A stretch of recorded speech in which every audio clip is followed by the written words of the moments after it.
വയനാട് മീനങ്ങാടി കരണയിൽ യുവാവിനെ ഗുരുതരമായി വെട്ടിപ്പരിക്കേൽപ്പിച്ച കേസിൽ ഒരാൾ കൂടി പിടിയിൽ. ആലുവ കോമ്പാറ വെളുങ്കോടൻ വീട്ടിൽ ബിലാലാണ് പിടിയിലായത്. കൊച്ചി ബ്യൂട്ടി പാർലർ വെടിവെപ്പ് കേസിലെ പ്രതി കൂടിയാണ് ഇയാൾ.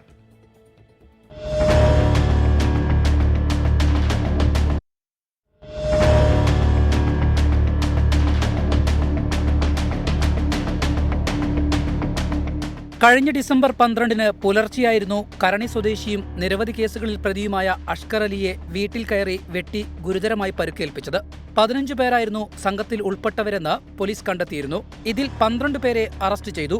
മംഗലാപുരം കേന്ദ്രീകരിച്ചുള്ള സ്വർണ്ണക്കടത്ത് സംഘത്തിന് ആക്രമണവുമായി ബന്ധമുണ്ടെന്ന് പോലീസ് അന്വേഷണത്തിൽ വ്യക്തമായി. സ്വർണ്ണക്കവർച്ചയുമായി ബന്ധപ്പെട്ട പ്രതികാരമാണ് ആക്രമണത്തിന് കാരണമെന്നും വിവരം ലഭിച്ചു. കേസിൽ ബിലാലിനെ കൂടി അറസ്റ്റ് ചെയ്തതോടെ 13 പേരെയാണ് പിടികൂടാൻ കഴിഞ്ഞത്.